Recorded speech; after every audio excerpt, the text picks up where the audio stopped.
Kasih Pak Anto, Bapak Ibu sekalian, Assalamualaikum warahmatullahi wabarakatuh. Yang terhormat Pak Nyoman Agus, Direktur Eksekutif Astagatra, Hujan. Pak Anto sebagai Kalau moderator pendidikan kok Astagatra, Bapak Ibu sekalian. Kalau boleh kami sedikit jelaskan barangkali mengenai bagaimana konstelasi tadi yang Pak Jadi ya. lebih kepada memberikan sense of perkembangan perekonomian terkini. Dan juga mungkin kita akan coba detailkan mengenai bagaimana peluang-peluang investasi. Ini nggak bisa screen sharing ya di sini ya. Jadi saya jelaskan dulu saja konteksnya kepada Ibu Bapak, bahwa sebenarnya saat ini kalau kita lihat, risiko ekonomi sudah bergeser. Karena tadi Pak Menko sudah sampaikan ada 5C. Jadi memang pandemi belum selesai, konflik geopolitik itu semakin memanas dan kita tidak tahu kapan berakhir. Namun risiko sekarang sudah bergeser, Pak Anto, Bapak Ibu sekalian, dari pandemi ke gejolak ekonomi global. Apa karakteristik dari gejolak ekonomi global? Pertama, inflasi yang melonjak. Inflasi yang melonjak ini akibat dari apa? Akibat dari rantai pasok yang terkendala, akibat pandemi ataupun akibat dari perang. Kemudian inflasi tersebut telah menyebabkan pengetatan likuiditas atau kenaikan dari suku bunga yang dilakukan oleh para otoritas moneter di berbagai negara. Nah, pada saat yang sama terjadi potensi krisis utang global, terutama negara-negara miskin. Dan ini IMF sudah memberikan peringatan bahwa ini rasio utangnya negara-negara miskin sudah sangat tinggi. 60% sampai dengan 100% PDB, dan ini biaya utangnya juga naik secara tajam. Dan yang terakhir adalah satu kombinasi yang sangat rumit apabila terjadi inflasi tinggi dan pertumbuhan yang melambat atau melemah. Nah, ini namanya stagflasi. Gejolak ekonomi global inilah yang perlu kita waspadai, Bapak Ibu sekalian. Jadi inflasi, pengetatan likuiditas, potensi krisis utang, dan potensi stagflasi. Dalam konteks harga ekonomi global dan juga baik itu energi ataupun pangan, sebenarnya untuk harga energi relatifly itu naik turun tapi sekarang masih tinggi. Kita tahu posisi terakhir dari harga minyak Brent itu turun ya dari 126 kira-kira di akhir Juli yang lalu, sekarang 101 di akhir Agustus, $101 per barrel. Nah, sehingga itu menjadi salah satu tren mengapa harga BBM dalam negeri mengalami penurunan, terutama untuk komponen yang tidak diberikan subsidi. Kemudian yang kedua adalah harga dari harga pangan. Relatif turun, ini perlu kita waspadai Bapak Ibu sekalian karena bukan hanya faktor cuaca, tetapi faktor tensi geopolitik yang mengganggu rantai pasok dari bahan pangan tersebut. Dan ini sangat mengganggu di kemudian hari karena musim tanam di berbagai negara sekarang sedang berlangsung. Dan ternyata kelangkaan pupuk juga sudah terjadi. Jadi ini dua risiko utama terkait dengan bagaimana krisis pangan dan krisis energi ini perlu sekali kita waspadai dan menjadi suatu warning sign bagi semua otoritas ataupun pengambil kebijakan. Di sisi lain, di negara-negara maju, Bapak Ibu sekalian, bahwa tekanan inflasi tadi telah mendorong juga kenaikan suku bunga. Tadi sudah kami jelaskan. Ini kelihatannya sudah dipertegas juga oleh Federal Reserve pada saat pertemuan di Jackson Hole beberapa waktu yang lalu. Kita tahu bahwa kondisi pengetatan suku bunga ini yang didrive oleh otoritas moneter negara maju, khususnya Amerika Serikat, itu diikuti juga oleh pengetatan di negara-negara lain, khususnya di Eropa. Dan ini transmisinya akan masuk ke dalam ekonomi kita secara domestik. Dan ini juga akan menjadi perhatian bagaimana kita lihat bahwa kontraksi dari neraca dari The Fed itu akan menyebabkan pengetatan likuiditas lebih dalam lagi. Kemudian kami ingin memberikan highlights, tadi Pak Menko sudah memberikan warning kepada kita, pertumbuhan ekonomi global itu sudah dikoreksi dari 3,2 di tahun 2022 menjadi 2,9 di tahun 2023. Jadi turun 0,4 percentage point untuk 2022 dan 0,7 percentage point 2023. Artinya sinyal ini sinyal melambat. Pada saat yang sama, ternyata inflasi itu masih proyeksinya meningkat, khususnya di tahun 2022. Diperkirakan 6,6%. Sedangkan di negara berkembang 9,5%. Jadi ini terbalik nih Bapak Ibu. Indikator yang seharusnya meningkat, which is itu pertumbuhan ekonomi, malah menurun. Indikator yang seharusnya menurun, which is itu namanya inflasi, malah meningkat.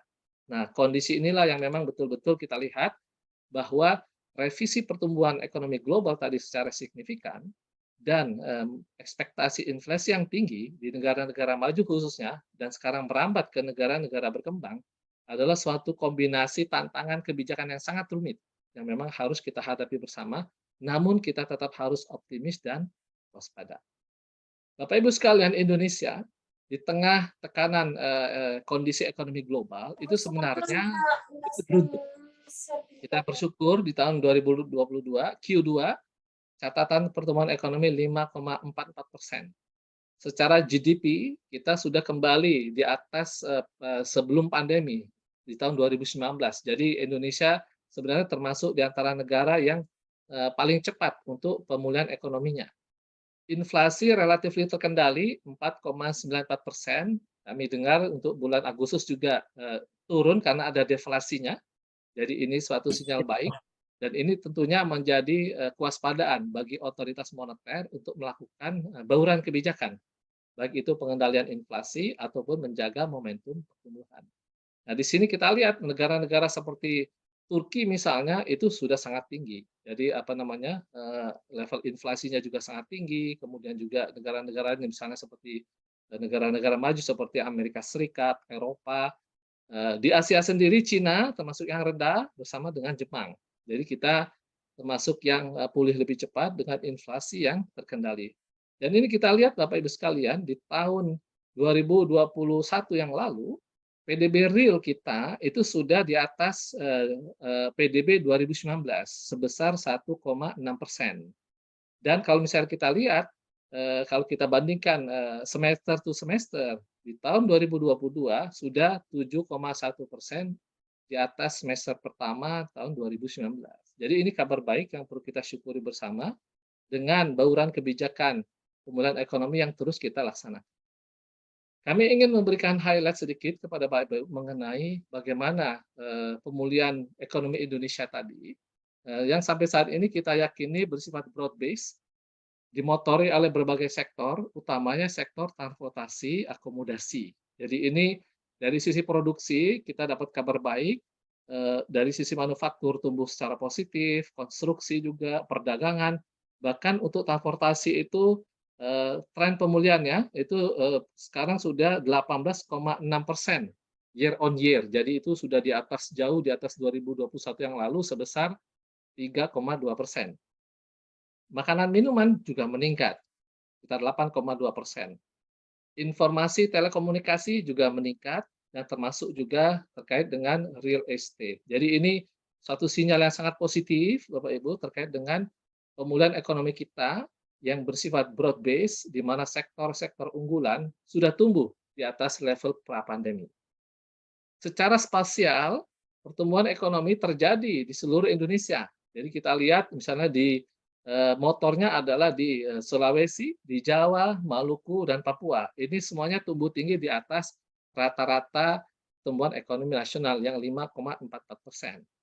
Di Jawa tumbuhnya 5,66%, di Maluku itu sekitar 6,47%, Papua 13,01%, dan juga pertumbuhan di Sulawesi juga meningkat. Jadi ini suatu kabar baik yang terus kita dorong, di mana sumber-sumber pertumbuhan tadi itu bukan hanya karena thanks to kenaikan apa namanya booming harga komoditas, namun juga mendorong suatu pengembangan sektor manufaktur dalam konteks hilirisasi industri. Tadi kita dengar Pak Menko cerita tentang masalah nikel tahun 2014 masih ekspornya untuk besi baja 16 triliun, di tahun 2021 menjadi 306 triliun. Jadi mungkin naiknya berapa itu? Mungkin 18 kali lipat. Dan ini akan mendorong terus hilirisasi manufaktur ini sehingga Indonesia paling tidak sebagai produsen nikel dunia menjadi rantai pasok utama untuk produsen baterai lithium. Jadi untuk kendaraan yang electric vehicle. Nah, ini terdorong dari, ekspor yang sangat meningkat tadi, maka neraca pembayaran kita pun mengalami surplus. Di tahun, 2022 ini, triwulan kedua, surplus neraca pembayaran kita sekitar 2,4 miliar dolar. Nah, ini jauh lebih bagus dibanding yang, triwulan satu yang 1,8 miliar dolar. Surplus ini, berasal dari, surplus neraca transaksi berjalan, itu 3,9 miliar dolar. Dan juga ada sedikit defisit neraca transaksi modal sebesar 1,1 miliar dolar. Jadi ini neraca barangnya positif dan kemudian kita terus dorong untuk peningkatan produksi manufaktur di Indonesia. Kami ingin lanjut kepada investasi langsung, di mana tadi menjadi topik kegiatan kita, bahwa perkembangan realisasi investasi, barangkali nanti Pak Dendi dari BKP akan lebih mendalami. Pada Q2 2022 itu sudah terrealisasi 302,2 triliun. Jadi secara akumulatif hingga Juni mencapai 584,6 triliun. Jadi ini suatu capaian yang sangat baik dan ini terdiri dari penanaman modal asing dan penanaman modal dalam negeri. Tumbuhnya double digit. Nah, faktor-faktor peningkatan investasi ini bukan hanya terkait dengan bagaimana kepercayaan investor terhadap stabilitas politik di Indonesia, regulasi yang semakin kondusif, dan juga transparansi terkait dengan percepatan pelayanan yang semakin baik. Masih banyak ruang perbaikan di sana-sini, namun kita confident, Bapak Ibu sekalian, untuk mendorong agar peluang untuk peningkatan investasi ini terus berjalan. Kami ingin lanjut kepada kebijakan fiskal yang mendorong pertumbuhan ekonomi. Kita tahu di tahun 2020 kebijakan fiskal bersifat extraordinary policy, di mana kita mendasarkan kepada immediate response terhadap kondisi pandemi. Ada Perpu 1 tahun 2020 pada saat itu, dan kemudian ditetapkan dengan Undang-Undang Nomor 2 tahun 2020. APBN memberikan stimulus dalam program pemulihan ekonomi nasional atau PEN. Defisitnya melebar, direncanakan waktu itu 6,34% dari PDB dan kemudian kita disajikan sekitar 5%. Dan di tahun 2020 juga banyak sekali perubahan kebijakan yang sangat responsif yang dilakukan oleh pemerintah dan juga sangat terdorong oleh dari parlemen, koordinasi yang sangat baik dari pihak swasta dan juga tentunya teman-teman Asagatra kami yakini juga berkontribusi memberikan pemikiran-pemikiran bagaimana merespon secara tepat kondisi pandemi dan juga menjaga atau melindungi masyarakat dan dunia usaha. Alhamdulillah ini berhasil baik. Di tahun 2021 kita lakukan kebijakan lanjutan di dalam Economic Recovery Program ini atau PEN. Dan kalau misalnya di tahun 2020 itu dianggarkan sekitar 695 triliun untuk PEN, sedangkan 2021 kita tingkatkan menjadi 744 triliun. Jadi bukti dari komitmen pemerintah dan juga dukungan kami kira dari seluruh stakeholders sehingga kita bisa menjaga momentum untuk bukan hanya mengatasi pandemi, tetapi juga menjaga momentum pertumbuhan ekonomi.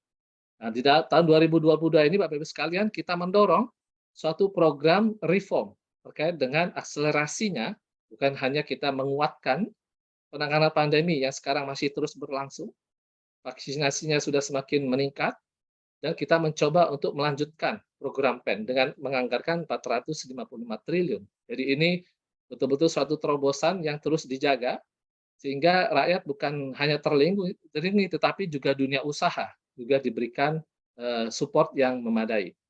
Nah, di sini di tahun 2021, tahun 2022, program PEN kita upayakan bukan hanya untuk melakukan perlindungan dari sosial dengan program Keluarga Harapan, Kartu Sembako, BLT Dana Desa dan lain-lain, juga ada stimulus untuk kinerja UMKM. Jadi ini ada insentif usaha, baik itu perbajakan ataupun kemudian berusaha, dan dukungan pembiayaan. Nah, di sini ada subsidi bunga kur dan penjaminan kredit. Jadi Bapak-Ibu sekalian, kombinasi kebijakan ini sudah kita teruskan dan alhamdulillah kita lihat bahwa program PEN di tahun 2022 ini terus terdorong, belanja kesehatan lebih efisien karena penanganan pandemi yang semakin baik, anggarannya itu sekitar 122 triliun. Ini realisasinya untuk klaim pasien, insentif nakes, pengadaan vaksin, kemudian insentif perpajakan kesehatan, dan lain-lain. Kemudian dianggarkan juga sekitar 178 triliun untuk penguatan pemulihan ekonomi. Nah, ini untuk padat karya, pariwisata, dan ekonomi kreatif, kemudian ketahanan pangan, karena isu ketahanan pangan saat ini memang semakin mengemuka, kemudian dari dukungan terhadap kawasan industri dan UMKM. Dan untuk yang perlindungan masyarakat, kita anggarkan 154 triliun, PKH, BLT minyak goreng, termasuk juga BLT desa dan PKL warung. Jadi sekalian, kalau dalam konteks ini, arah kebijakan fiskal mendorong suatu optimisme, tetapi juga waspada terkait dengan risiko ketidakpastian yang masih tinggi. Kami ingin tutup, Bapak Ibu sekalian, mengenai investasi. Kita tahu anggaran RAPBN 2023 belanja itu sebesar 3.041,7 triliun dan pendapatan negara sebesar 2.443 triliun. Di antara belanja negara tadi ada belanja pusat dan belanja daerah. Khusus belanja infrastruktur 392 triliun. Inti dari arah pembangunan atau kebijakan infrastruktur adalah untuk pembangunan infrastruktur dasar, kemudian juga energi dan pangan, termasuk TIK, kemudian juga terkait dengan konektivitas dan program prioritas nasional, termasuk pembangunan ibu kota negara Nusantara. Nah, dalam konteks ini kita melihat bahwa pembangunan atau mungkin belanja di bidang infrastruktur bukan hanya sifatnya fisik, tetapi juga yang sifatnya digital dan SDM, dan ini dikombinasikan dengan belanja negara di bidang pembangunan sumber daya manusia yang mencapai 600 triliun. Ini semuanya menjadi suatu insentif bahwa kita ingin agar pembangunan atau transformasi ekonomi terus berlanjut. Fokus kebijakan fiskal menjaga ekonomi sebagai shock absorber tetap berjalan, masyarakat bisa terlindungi, dan kita ingin menyampaikan kepada dunia usaha, it's time to grow. Jadi confidence dari dunia usaha, it's time to grow, ini sangat akan mendukung menjadi driver dari pertumbuhan ekonomi, dan kita harapkan investasi bisa menjadi driver utama dari pertumbuhan ekonomi kita ke depan. Barangkali saya usaikan dulu sampai di situ, nanti akan kita invite beberapa question dan juga tanggapan. Terima kasih. Assalamualaikum warahmatullahi wabarakatuh. Waalaikumsalam warahmatullahi wabarakatuh. Terima kasih Pak WMP tadi penyajiannya Pak ya. Paling tidak kita ada penyegaran data-data terbaru nih Pak. Biar optimisme ya teman-teman lebih ini ya terbangun kembali. Mungkin saya berikan kesempatan kepada dua petanya karena keterbatasan waktu. Saya persilakan Bapak Ibu sekalian untuk langsung raise hand, nanti langsung sebutkan nama, instansi, dan pertanyaannya langsung. Monggo, dua orang pertanyaan Bapak Ibu.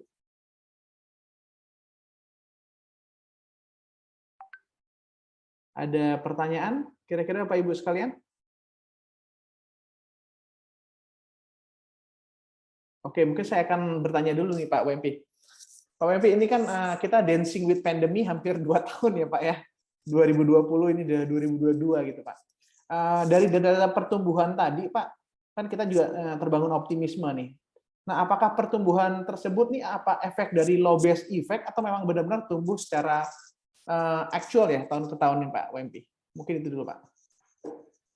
Terima kasih Pak Anto. Saya kira pertanyaan sangat baik. Pertama, tentu ada pengaruh dari low base effect karena memang kita berada dari minus region ke dalam positive region. Di tahun 2021 kita masih mengalami minus region untuk pertumbuhan. Namun demikian ada kabar baiknya bahwa indikator indikator pertumbuhan baik itu konsumsi, investasi, ekspor terutama itu sangat ekspansif. Sehingga ini kombinasi dua hal yang kalau misalnya kita coba weight-kan atau kita rata-ratakan, kita bersyukur bahwa peningkatan dari besaran indikator konsumsi, investasi, dan ekspor tadi jauh lebih besar dibanding dengan low base effect yang negatif di tahun 2021.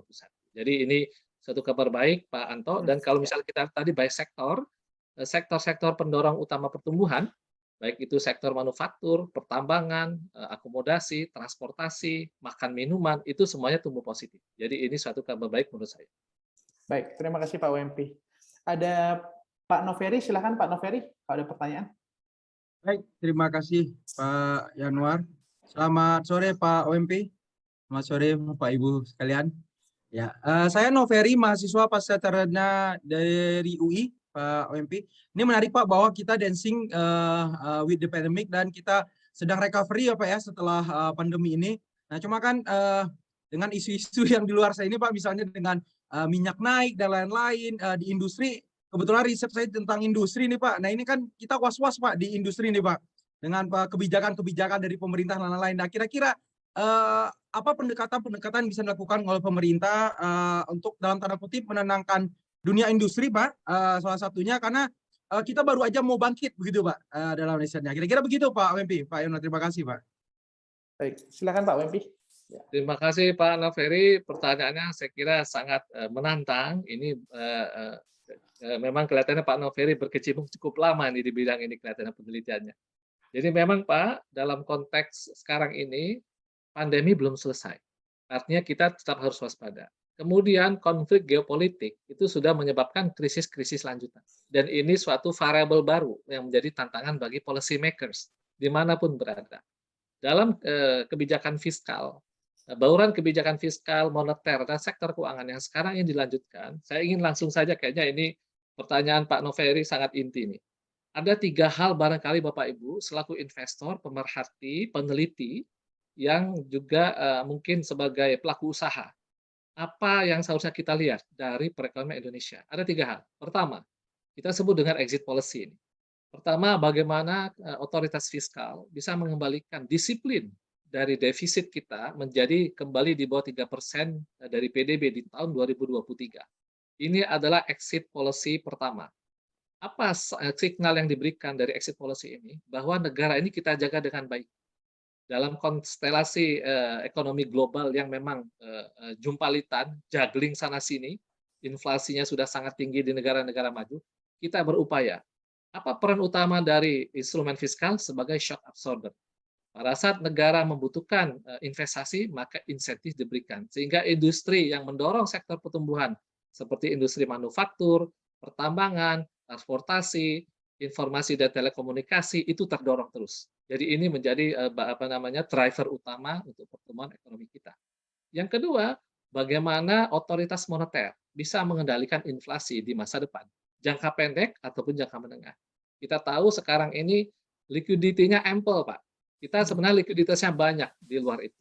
Tetapi likuiditas itu tidak serta-merta bisa diinvestasikan, karena dia akan ngitung 2, risiko sama return.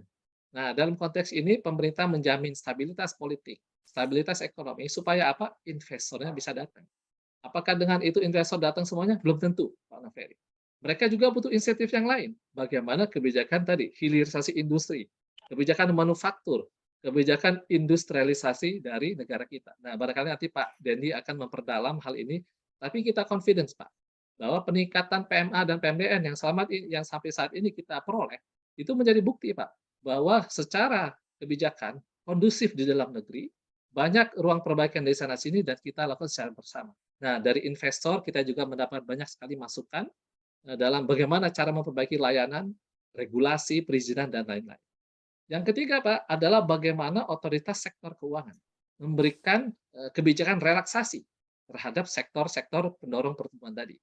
Kita tahu, begitu pandemi terjadi, maka banyak sekali insentif yang diberikan kepada sektor-sektor usaha dalam konteks restrukturisasi kredit. Sekarang, sektornya sudah tumbuh, Pak, sehingga relaksasi ini akan ditinjau ulang. Sektor-sektor mana saja yang masih harus tetap diberikan insentif. Dalam identifikasi terakhir, kita lihat sektor akomodasi dan makanan minuman. Sementara sektor-sektor lain, kita bersyukur Pak, sudah lebih positif tumbuhnya, lebih cepat.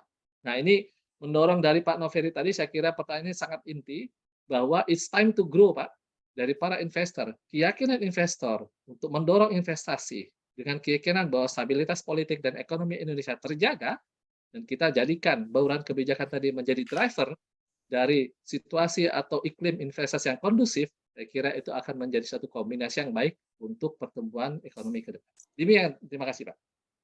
Baik, terima kasih Pak Wempi. Terima kasih Pak Noveri atas pertanyaannya. Dari Pak Wempi, waktunya masih cukup atau gimana Pak Wempi? Mau closing? Mohon izin, saya sampai mungkin maksimal jam 16.00 Bapak. Anto. Oke, baik. Saya persilahkan mungkin satu penanya lagi ya Pak WMP ya, sebelum nanti Bapak memberikan closing statement ya Pak. Silakan, silakan. Monggo silakan Bapak Ibu sekalian, ada pertanyaan?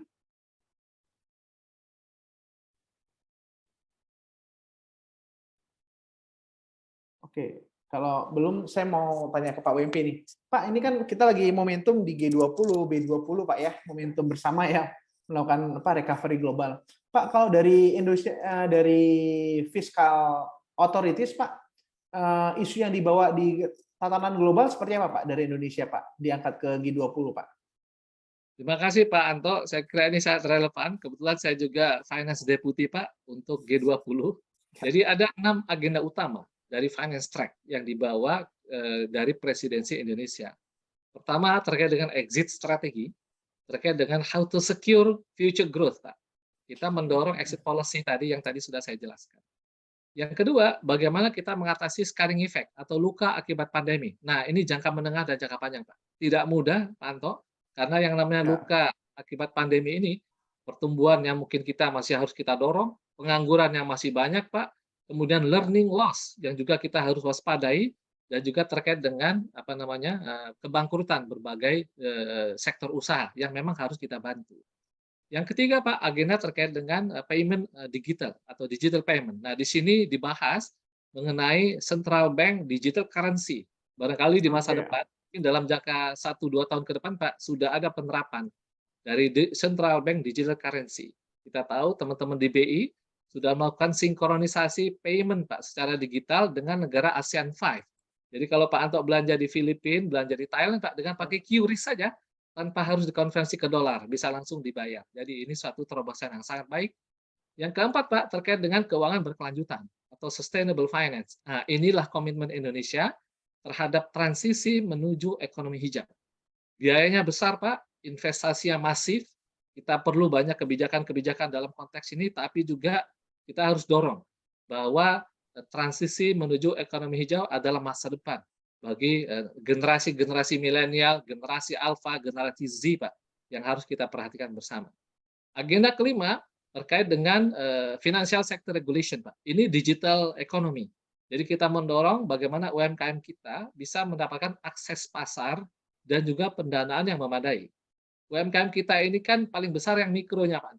Dari 64 juta players, itu 95%-nya mikro. Dan ini baru digarap mungkin maksimal 2 juta oleh PIP, Pusat Investasi Pemerintah. Sedangkan yang kecil dan menengah, yang jumlahnya lebih sedikit, itu butuh dananya lebih besar. Nah, inilah menjadi PR buat pemerintah, Pak. Karena apa, Pak? Paling banyak yang UMKM ini sekarang dimotori oleh ibu-ibu atau wanita pengusaha dan anak-anak muda. Jadi ini suatu kabar baik, namun terus harus bisa dibantu. Dan yang terakhir, agenda ke-6 yang disebut dengan International Taxation, Pak. Ya. Ini rada jelimet, Pak, jelasnya kira-kira begini kalau sederhananya. Bahwa Indonesia mengikuti perkembangan bagaimana hak pemajakan terhadap multinational corporation profits yang sekarang berlangsung di dunia. Kalau ada MNC yang beroperasi di Indonesia, sumbernya ada di Amerika atau negara lain. Nah, gimana cara bagi pajaknya kira-kira gitu. Ya. Yang kedua, bagaimana Indonesia mengkaji penerapan dari Global Effective Minimum Tax yang 15% dan kaitannya dengan investasi. Jadi ini suatu kombinasi kebijakan perpajakan yang cukup sophisticated, Pak Anto. Namun demikian kita ingin melihat bagaimana kaitan perpajakan tadi, kebijakan bukan hanya terkait dengan revenue, tapi juga bisa mendorong investasi dan juga bisa mendorong transisi menuju ekonomi hijau. Demikian, Pak Anto. Siap, sangat clear Pak WMP. Nanti Bapak Ibu juga bisa ngikutin ya Pak, informasi G20, B20 nih real time di LinkedIn, di website, jadi bisa terupdate tadi. Terima kasih Pak WMP. Mungkin saya memberikan satu kesempatan pada Bapak Ibu sekalian, ada pertanyaan kembali. Coba cek ada yang raise hand. Coba di grup chat apakah ada. Oh, ini ada, bentar saya buka, ada titipan, tidak. Oke, Pak WMP sepertinya tidak ada pertanyaan lagi Pak WMP. Saya berikan kesempatan pada Pak WMP untuk memberikan closing statement Pak, gagasan-gagasan lainnya atau knowledge bagi teman-teman semua. Monggo Pak, waktu tempat saya silakan. Terima kasih Pak Anto, Bapak Ibu sekalian, Pak Nyoman, host. Jadi dan terima kasih atas kesempatannya. Ada beberapa pointer barangkali untuk key takeaway dari kami dan mudah-mudahan menjadi bahan perenungan kita bersama. Pertama, it's time to be optimistic and tetap waspada. Jadi kita Pak dalam konteks perekonomian nasional kita tetap optimis, namun kita juga waspada terkait dengan bagaimana konstelasi dari ketidakpastian yang ada di global. Perang Rusia-Ukraina, Bapak Ibu sekalian, ini juga terkait dengan bagaimana pengaruhnya terhadap rantai pasok global, kenaikan inflasi, dan termasuk pengetatan kebijakan moneter. Yang kedua, Bapak Ibu sekalian, bagi para investor, mohon menjadi pemahaman bersama, Pak. It's time to grow, Pak. Bahwa keyakinan para investor untuk melakukan investasi, utamanya untuk sektor-sektor pendorong pertumbuhan, baik itu di bidang TIK, digital ekonomi, manufaktur, pertambangan, transportasi, itu very welcome. Karena ini akan menjadi driver, Pak, bagi pertumbuhan ekonomi kita. Yang ketiga, Pak Anto, adalah terkait dengan driver utama pertumbuhan ekonomi di masa depan kita dorong adalah investasi. Tidak hanya bisa bertumbuh dari konsumsi pemerintah atau belanja pemerintah, ataupun dari konsumsi rumah tangga, namun investasi dan ekspor itu menjadi mesin pertumbuhan yang lebih sustain, lebih berkelanjutan, sehingga nanti pertumbuhan kita bisa menjadi lebih kualitas.